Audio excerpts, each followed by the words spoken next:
Today what I'm going to do is give a brief recap of the planning process to make sure that we're all aware of where we came from, where we're at. A brief recap of the meeting and interviews of the non-PINES libraries, which happened this year, and a brief recap of the ILS study by the KIPU group. And then, of course, the biggest deal, which is the key recommendations for the PINES strategic plan. And the purpose of me being here today is to actually test those ideas with you and to hear your feedback. I'd like to hear what you think of these different ideas and these different approaches. And I'm going to turn that down just a little bit so we don't have all that feedback. My name is Carson Block. For those of you who haven't been able to meet, I've been working in library technology for about 25 years and have been a consultant for about 6 years. And it's just been a joy to work on this particular project because of Georgia Pines being an open source ILS with so many such a robust membership. And so in terms of my professional aspirations, being able to help with the strategic plan is incredibly exciting because this is fresh earth to be plowed here, and it's the direction that I think libraries should be going. Our overview of the planning process, first I want to give a great thanks to Ann, Alan, Julie, and Elizabeth, who have been the guiding force in our process, and such a great group to work with in terms of setting direction, trying ideas out, and getting just excellent feedback. The idea of the planning process, of course, was to recommend, develop, and execute, manage, etc. this process with as many stakeholders as we could. So we wanted to make sure that we were getting good feedback from a cross-section of Georgia. Part of the process, of course, is to provide an assessment of PINES' current infrastructure and the different things that make PINES what it is, with the outcomes of a strategic plan for future growth. And something that's very important, as we saw in the previous presentation, and that's putting some value on the consortium. There's actually there's a cash value on the consortium for Georgia, and so we want to make sure that we continue that and continue showing our work in terms of that. And there was also a related project done by a different firm called KIPU, and that was an independent evaluation of the integrated library system that PINES uses and comparing it with others. There's some context to this, of course, too. PINES would like to scale its services to attract and serve the ILS needs of larger libraries in the state. So how might that objective be accomplished? The planned work, including the assessments and stakeholder engagement activities, data collection, and others, will be reviewed, of course, by the Georgia Pines Executive Committee, and we had that session yesterday, again, an identical presentation to what I'm giving you today. The plan will include identification of additional resource cost estimates and statements to benefit to support that PINES cost-saving report for the state legislature, and that's a good complete package there. So our process has been to gather and document information about PINES' current capacities in key areas, survey the needs of possible new customers, which I'll talk about that specifically shortly here, project additional resources that may be needed to serve PINES going into the future, and then today, testing feedback with you all, as well as what we did yesterday with the PINES Executive Board. In these following areas, these were our guidelines and our notions a little bit more than a year ago. I think they still stand pretty well, even though they're much more precise now. We have much better understanding. What do new customers want and need? Is PINES willing and able to scale in the way that it would need to do to attract new customers? And does PINES have the capacity to meet the needs? Can it adapt? Those are very important questions going forward, and I would say that in our entire process, these have been near and dear to our heart to make sure that we're thinking about all those things at the same time, because PINES is a different beast. It's a consortium. It's not an ILS vendor, and so we wanted to step through that very carefully. So our work to date, in 2017, we formed the planning team and did assessment activities. At the directors meeting last year, and a couple of you were able to join this, we had a focus group, and it was very small, but it was very energetic. And what was really cool about that energy is we decided to go forward with a bigger group that I'll tell you more about in a minute. During the winter of 2017-2018, the KIPU group did that ILS assessment. Winter, spring 2018, we had focus group and interviews of libraries that are not part of PINES. There were some mid-year delays. As you might have heard, the state library is still moving. Still moving. The state library is still moving, and that was partially that. The other was me. Sometimes my schedule gets a little overwrapped, and if everything does not line up in synchronization, it goes out of synchronization. So we've been doing our best to catch as much momentum as we can during those times, and we're back on a good track. But we had kind of a back and forth effect of delays in some areas. And then summer 2018, we did share the non-PINES library report with participants. This is not a public report because of the purpose and the way that we collected this information. I'll tell you a little bit more about that before, but we wanted to have conversations with lots of candor, so we never intended to publish this beyond sharing it with the folks who were good enough to participate with us in that. The ILS evaluation from the KIPU group, the short version is that Evergreen remains the best choice for PINES. The goals of the ILS evaluation were identifying, of course, the key automation needs for PINES now and into the future, especially looking at workflows. You know, the ILS is our most important business machine, and it has a lot of implication on the physical labor that we have in our libraries, as well as our patron satisfaction and how our patrons are able to accomplish things. So that those workflows are critical. The other idea was to evaluate other ILS products to see if there are differentiating qualifications and different information about how other systems provide things. And also provide an analysis of PINES automation requirements and make recommendation that would provide for future growth of the consortium. So in other words, is it good for now, and is it good for the future if there were to be any growth of the PINES services? The KIPU group compared PINES implementation of Evergreen with other options. 3 vendors met the key requirements for size and transaction capacity. That was III and Polaris, TLC and the Carl.X product, and Circe Dynix Symphony Blue Cloud. The evaluation also included some consideration for the open source Folio system and OCLC WISE. And I believe this report is on the PINES site for download if you haven't already seen it. The key areas of evaluation are, we live and die on what we call our modules, and these modules include acquisitions, cataloging, circulation, outreach and ILL, public interface, report serials, IT and system admin, and of course how third-party interfaces interact with the software, because we're seeing more and more of that, of course. The evaluation confirmed that the current platform of Evergreen is the best choice in terms of cost and performance. However, the report also recommended continued improvements in some key areas. So this is an investment to develop these things. Better response time, improvements to the patron interface, additional support for reporting and testing, better accessibility, which is becoming increasingly important in our world, support for BibFrame, and development of new features and tech support structures.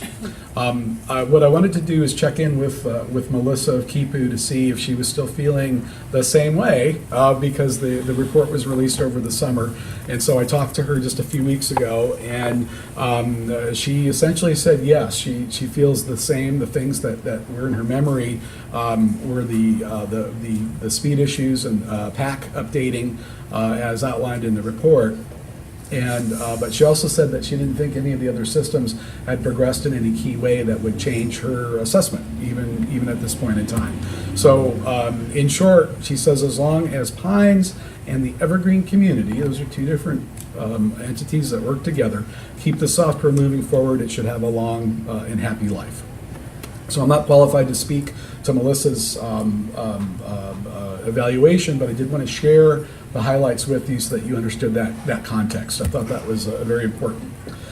We also had, last year we had some feedback from PINES boards and members that I wanted to share to kind of give a slice of where PINES sees itself and the things that it would like to see. Many of these as well are my opinion of my experiences with PINES members and board.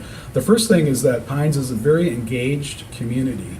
And PINES members and the PINES staff and the ILS, they act really as partners in the success of the system. And that's a key success factor, and it's not one to be diminished in any way, shape, or form. It's hugely important to the success. PINES staff got very high marks, particularly in training, cataloging, and help desk. From users, the courier as well. Folks were very happy in PINES about those things. Many would like to see all Georgia libraries in PINES, saying that it can be confusing for patrons to have multiple ILSs. They would like more options for local customization. These are for things like fines and fines-free options, floating collections, auto renewal, things like that. And a better onboarding process for new local library staff members to understand the PINES system and how it works. I also noticed, and this was much to my delight, that there were enlightened aspirations from PINES members when I asked what your wildest dreams are. And honest to goodness, I've asked these questions with other states and other libraries, and I would say, what are your wild dreams? And they would say, well, we just want it to work. Okay, and this was like an honest thing, or we just want the connectivity to not go down. That was not what I heard. I heard things like, well, we'd like to see how we could use artificial intelligence to improve PINES. And that warmed my heart quite a bit, because that is exactly one of the advantages of a system that you build yourself versus one that you buy. And that helped calibrate my work going into this to say, well, if you are ready to start thinking about next generation things, I am ready to suggest some of those things, and we'll see if we can get there. But I think that I wanted to point that out, because I know when we're in our own library worlds, we don't look around and notice what everyone else is doing. We just kind of see what we're doing, and this is an area where I was just tickled to see enlightened aspirations. The other thing that's related to that came up in the feedback that I also particularly liked was the opportunity to use data to understand things that would create better efficiencies and better services for patrons. One is, how are materials moving throughout the system and through regions and throughout the state?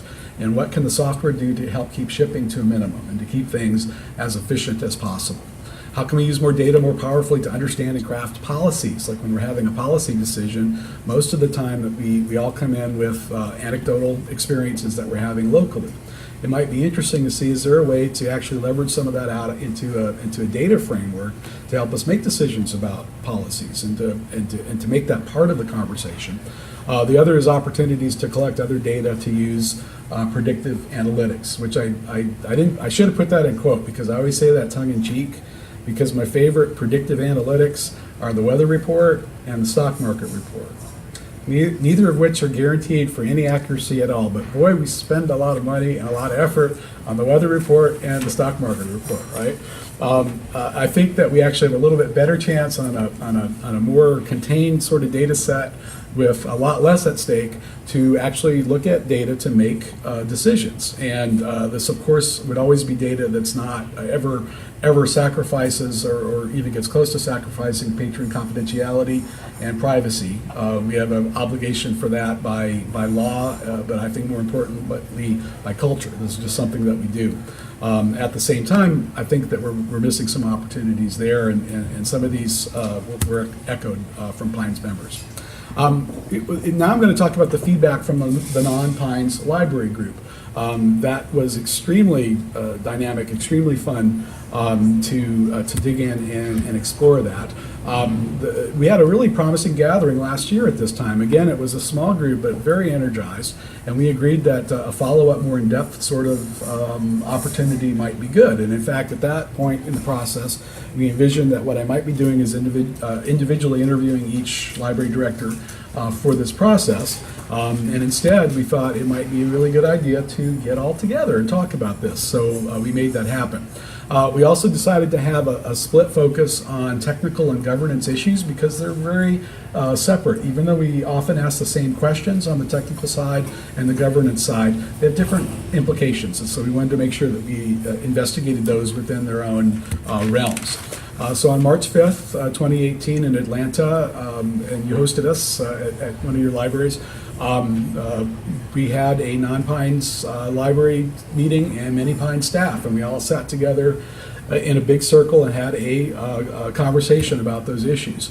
April through May, for the folks who were not able to join us in person, they all wanted to talk about it and to be interviewed. And so we had follow-up interviews within the following months.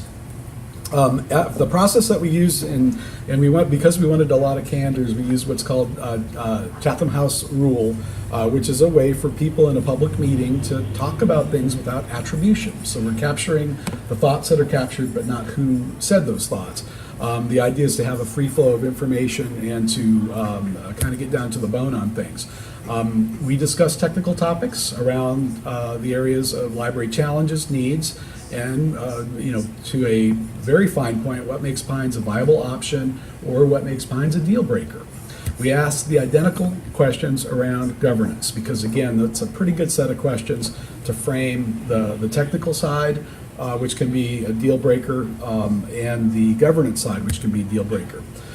Some trends that we saw in those conversations is that many were interested in discussing the possibility into the future, even though some who might be interested would not be in a position to change quickly. Some people, for instance, just renewed a contract or started a new contract with an ILS.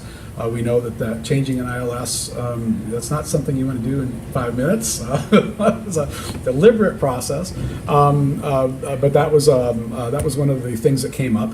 And I'm calling the libraries that we talked to double XL size libraries.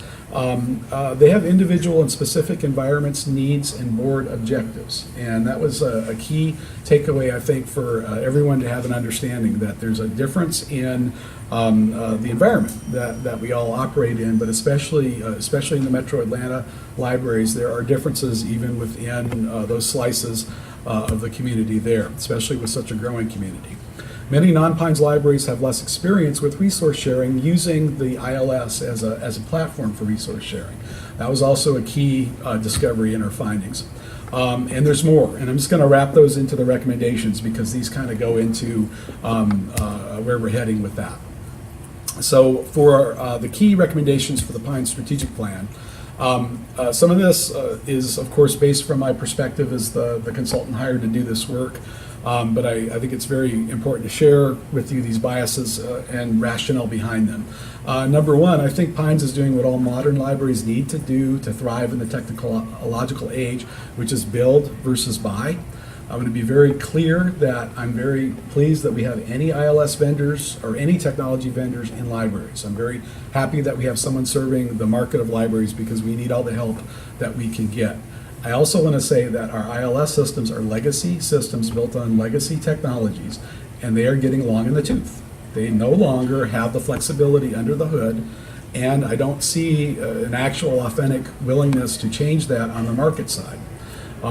It's not a happy thing that I'm saying here because I've had my mentors say, you're basically saying we're screwed, and I said, well, we're not. We just have to keep saying what we need here and talk about the truth and just be truthful about it. And one of the issues is that most of our legacy systems the very data structures are old school. So the reason things work so fast online, and for better or for worse, the reason Facebook, for instance, can adapt to your changes of behavior and advertise to you is because they use a different data structure called graph. And graph is a way for complex, dissimilar data structures to talk to each other, and it has a learning component that it learns what users do, and it reconfigures so that it works more efficiently based on the way that it's used. So I haven't talked about how privacy can be exploited in that case. That's what other companies do. The technology is benign. It's just a different way of doing things, but that's why things work so fast. Legacy ILS systems use basically a database that's like a spreadsheet.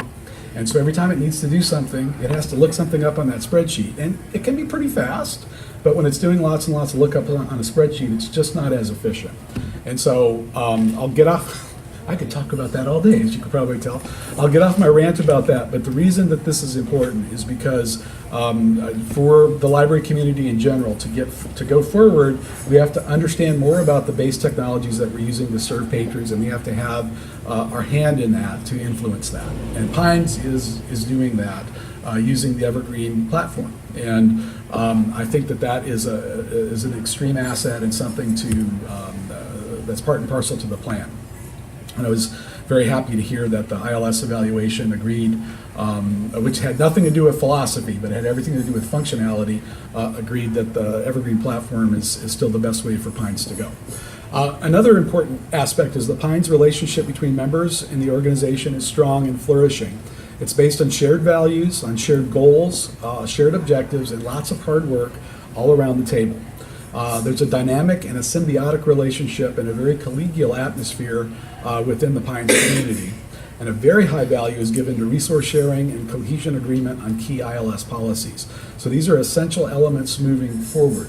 As anyone involved in any consortium knows, it's not easy to make things work out. So it's very important to say what are the values and what are the things that are important for PINES going forward, what should not change in the process of planning. And then, of course, the independent ILS eval showed Evergreen's a good way to go. I wanted to compare and contrast, because one of the objectives in the RFP is to look at what does it take to attract a larger library into the PINES consortium. So let's compare and contrast those briefly. Current PINES libraries are all small, medium, and large, and I think they have more in common with each other than differences. Resource sharing is a key shared value.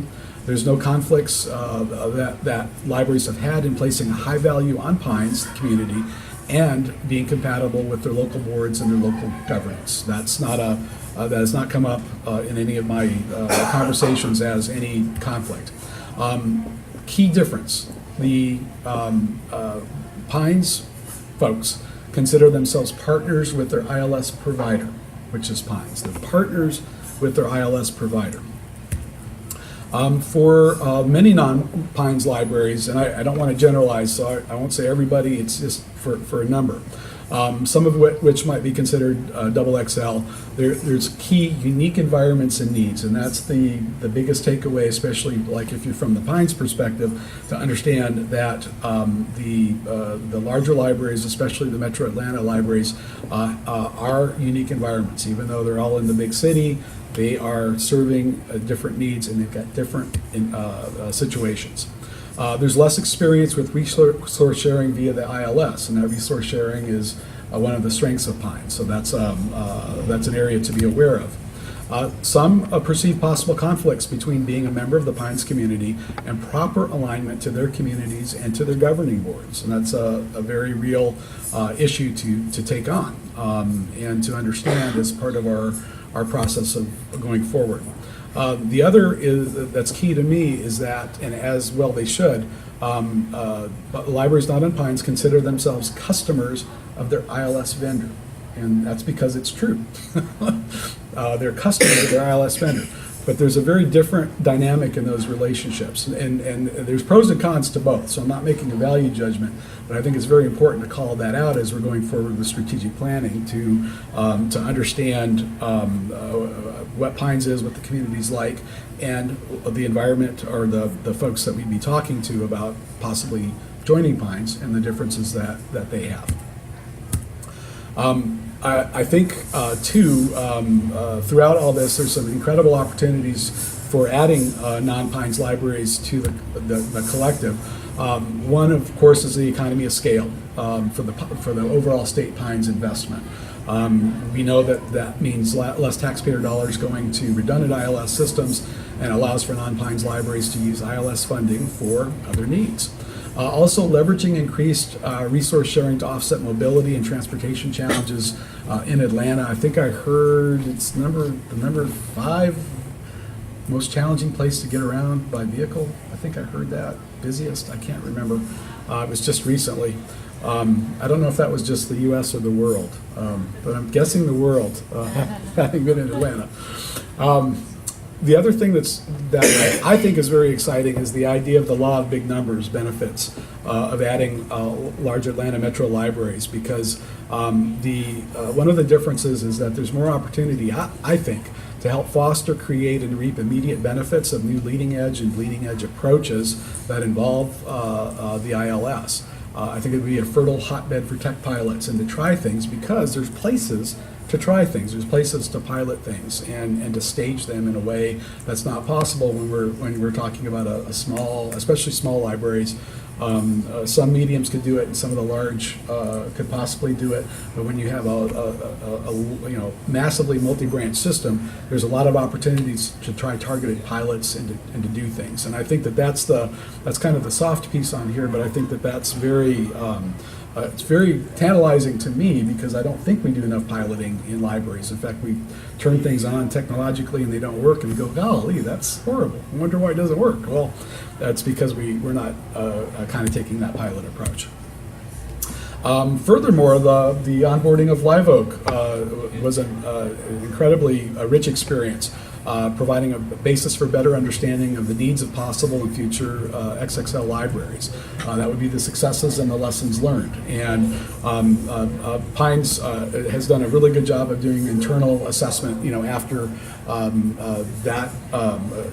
that process. So I was able to read that and take a look at that, and I know some things were great, there were some bumps. All these things are extremely valuable in assessing how would a direction change for the next customer going forward, and where are the weak spots, and most importantly, where are the things that are really beneficial, and how do we build upon those. So I appreciated that process too, and being here while that process was going on. I believe that attracting non-PINES libraries into PINES will require adjustments to the onboarding process. Not the way that onboarding for a new library is done now, I do not think will be as thorough as it would need to be for a larger library. The other is addressing individualized concerns and needs, and this is both on the technical side and on the policy side. And I think that probably some of the simpler conversations may be on the technical side, some of the more complex conversations may be on the policy side. So that's why I'm glad we started breaking those out now to get an understanding of what those might be. And then I believe that there would need to be a higher amount of one-on-one work with each library who might want to join PINES because of the different sets of needs, desires, and issues. Likely changes to PINES in this process would be an increased involvement in leading or sourcing development. Remember, I talked about the build versus buy and how I think the build is great. Well, the build is not free, right? It's free. It's free as in not like free beer, but free as in a box of puppies, and that's what you get with the development. And so you need to have puppy wranglers, so to speak, to make this happen. I think that would need an increase in staff, and I think that would be a mix of both. Elizabeth and I have talked about this, and there would be some increase, I think, in staff just for the onboarding process, just for the volume. So that would be a temporary sort of thing, but I think there would also be an increase in staff for the ongoing needs for adding folks, especially for some of those ideas that I'm talking about, going into the next level and next steps, and having this entire statewide system as a source of information to make improvements. The other is that there would be this is like the meatball stuff, but adjustments to the server farm footprint would be important as well, making sure that there's the capacity to be able to support this. So at this point, because I've been talking at you for a while, if you have thoughts to share, you can write them down there. If you have any thoughts that you'd like to share right now about the kind of the assessment and the prelude to the actual goals, I'd love to hear your feedback. I know it's after lunch. Any other? All right. Well, if something comes up, stop me. I'll keep going here. The moment you've all been waiting for. Where does this all lead? Here's the possible strategic plan goals.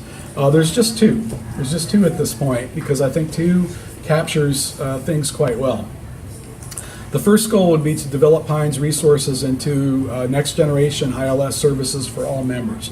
This is regardless of if PINES adds even one member more than it has right now. This is what I believe PINES should do, and the committee has also reviewed this. First, leveraging buying power a little bit more deeply for library materials and subscriptions.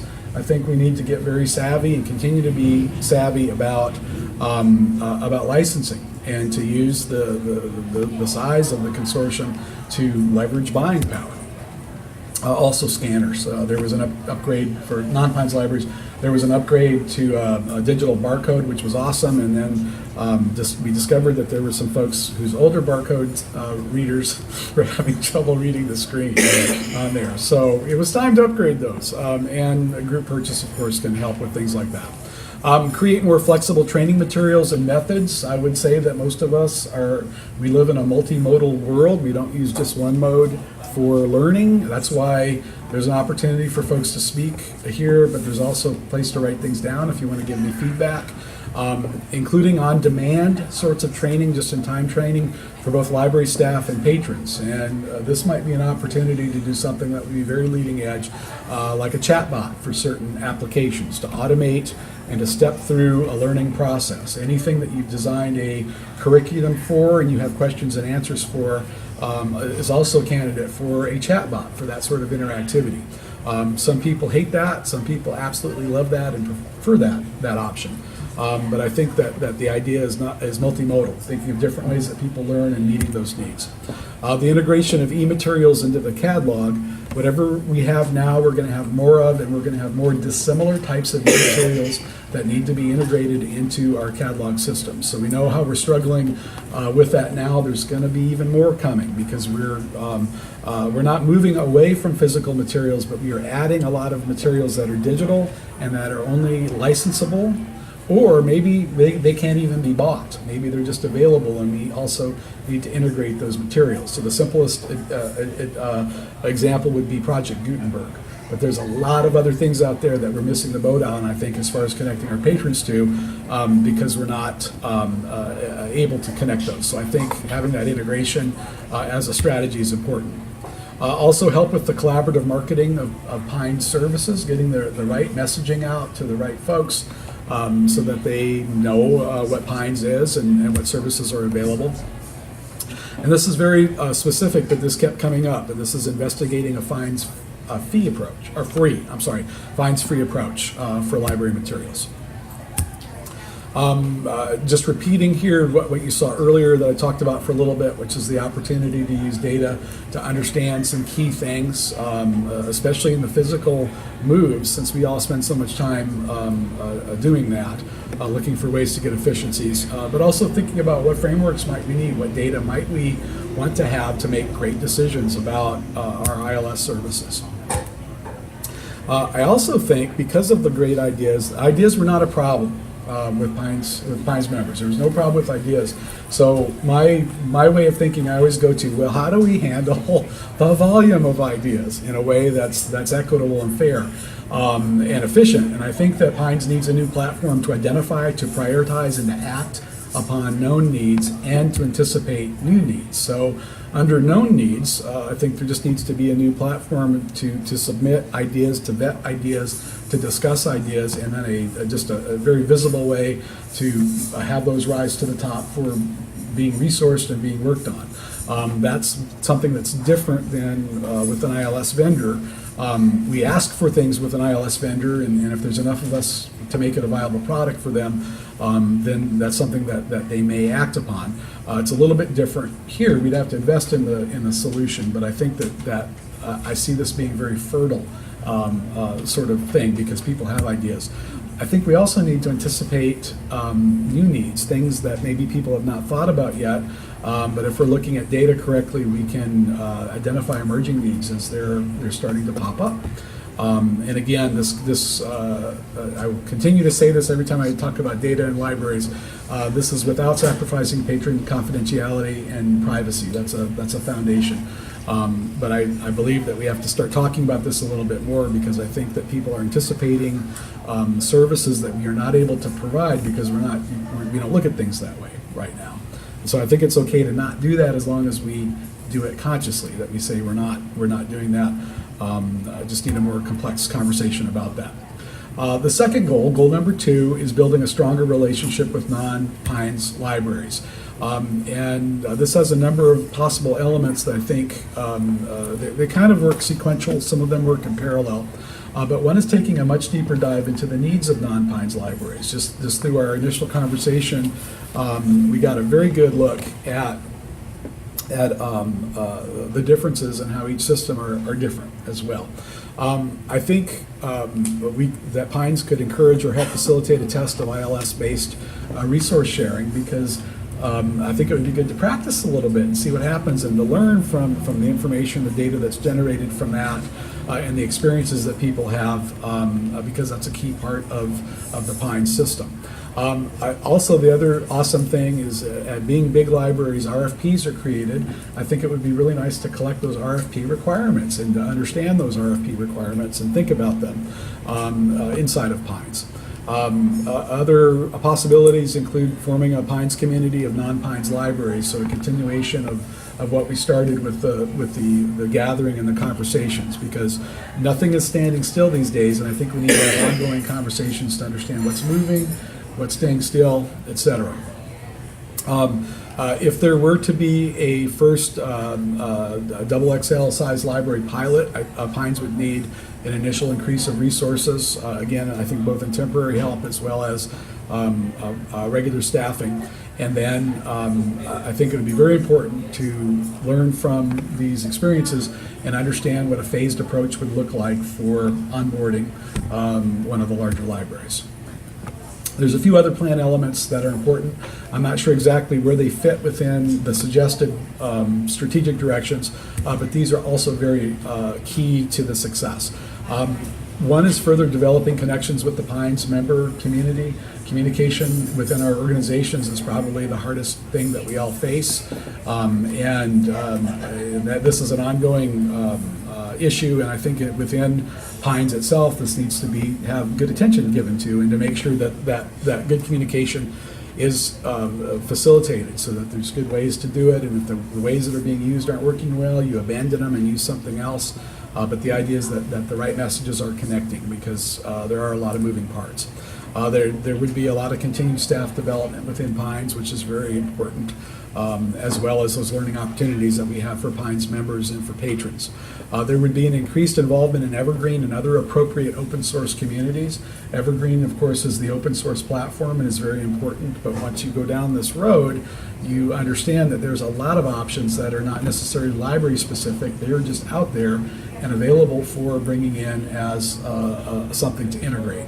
And that's probably the most exciting part of this, is kind of the trend spotting in other areas that are related, and saying how can we incorporate something that's available as an open source piece that would help us provide better library service. And then, of course, this goes to that server farm footprint. Continued growth, development, and formalization of the core technology infrastructure relationships. We'll see what form that takes, but I'll certainly be recommending a memorandum of understanding, which is an MOU. An SLA is called a service level agreement, and so think of one as a carrot.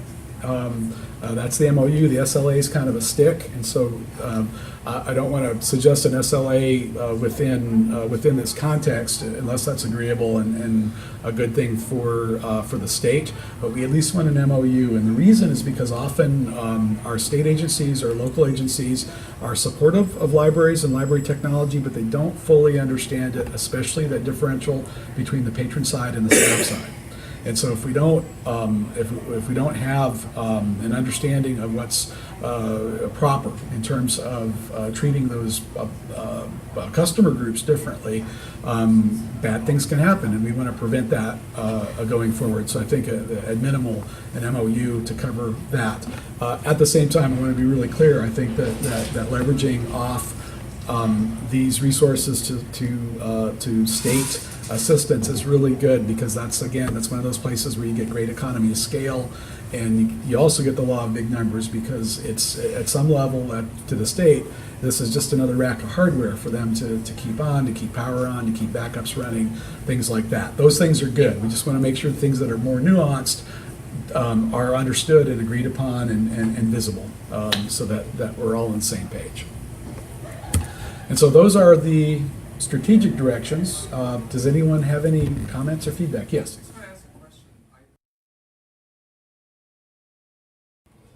All right, next steps then. Now what? Our next steps are pretty simple. Based on your feedback, and again, if you have something to write down, just write it down, throw it at the back of the room, I'll pick it up. You can also send me anything you like anytime, and we'll consider that. We're going to keep refining the strategic plan goals. We're going to determine potential costs to PINES. There's no sense in starting to do costs until we're able to see if we're in the right direction for these goals or if we're not. And we'll be doing that this winter.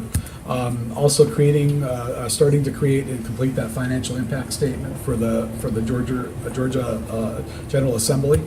And the final plan and supporting documents and presentation is scheduled for early spring of 2019. And so I want to thank you very much for listening. I want to especially thank the non-PINES libraries that were able to join us for that incredibly great meeting. Again, we thought we were going to do interviews, and instead we had very dynamic, and the interviews that we did were incredibly great. And please, if you have comments, we want to get them any way we can get them. We do care and incorporate what everyone says. So please share. Thank you very much.